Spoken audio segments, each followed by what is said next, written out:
अस्सलामुअलैकुम नाज़रीन कराम। रमज़ानुल मुबारक की वो पुरनूर घड़ी जब सूरज उफ़क़ में रूपोश हो रहा होता है, प्यास से गले खुश्क होते हैं और सामने दस्तरखान पर रिज़्क़ हलाल सजा होता है। प्यारे दोस्तों, ये वो लम्हा है जब अर्श इलाही से रहमतों की ख़ास बरसात हो रही होती है। अक्सर लोग इस कीमती वक्त को सिर्फ़ खाने पीने की तैयारी या बातों में गुजार देते हैं, लेकिन क्या आप जानते हैं कि इसी इफ्तियारी के वक्त सूरा अल कौसर का एक छोटा सा अमल आपकी तकदीर के बंद दरवाज़े खोल सकता है। तो आइए प्यारे दोस्तों, आज की इस वीडियो में हम बात करेंगे इस ख़ास वजीफ़े की जिसे बुज़ुर्गान दीन ने खैर कसीर यानी कभी न ख़त्म होने वाली भलाई का ख़जाना करार दिया है। मोहतरम नाज़रीन कराम, चलिए इस रूहानी सफ़र का आगाज़ करते हैं। सूरा अल कौसर कुरान पाक की सबसे मुख्तसर सूरत है,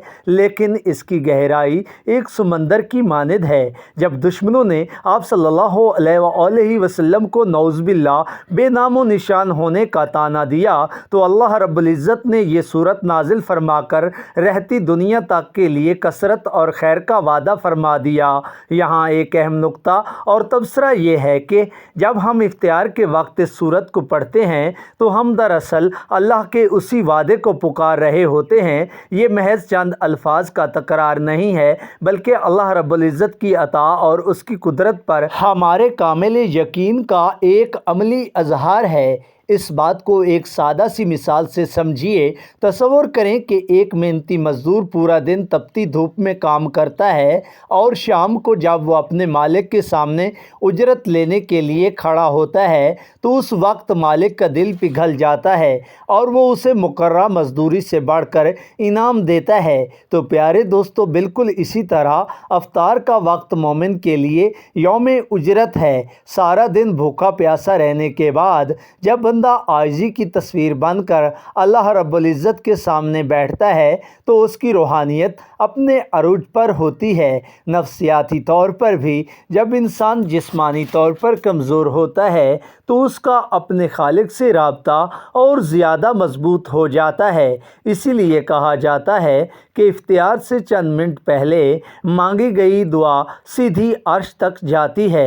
मोहतरम नाज़रीन कराम, अब इस मुबारक अमल का जो तरीक़ाकार है वो गौर से समझ लीजिएगा, जो आपकी ज़िंदगी में बरकतें ला सकता है। इफ्तियारी से तकरीबन 10 मिनट पहले तमाम कामों से फ़ारिग होकर बावुज़ू किबला रू बैठ जाएं। अव्वल व आखिर 3 मरतबा दरूद इब्राहिमी पढ़ें और दरमियान में सिर्फ 7 मरतबा सूरा अल कौसर की तिलावत करें। तिलावत मुकम्मल करने के बाद अपने खाली हाथों को अल्लाह रब्बुल इज़्ज़त के हजूर फैला दें और अपनी जायज़ हाजत का सवाल करें। तो मोहतरम नाज़रीन कराम, यहाँ एक इस्लाही सबक ये है कि वजीफ़ा कोई जादुई अमल नहीं है, बल्कि ये अल्लाह रब्बुल इज़्ज़त से मांगने का एक बाअदब और मसनून तरीक़ा है। अगर आपके दिल में ज़रा बराबर भी शक हुआ तो असर ज़ायल हो जाएगा, लेकिन अगर आपका यकीन कामिल है तो यकीन जानिए कि कौसर का मालिक आपकी झोली खुशियों से भर देगा।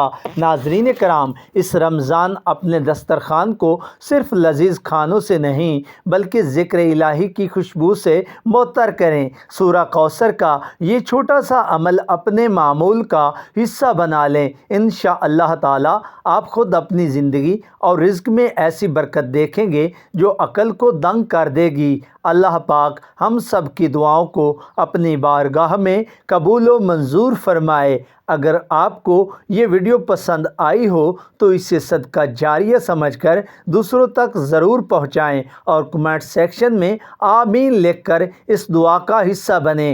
क्या पता किसकी आमीन से सबके काम बन जाएं। अगली वीडियो तक के लिए दीजिएगा इजाज़त। अल्लाह हाफिज़।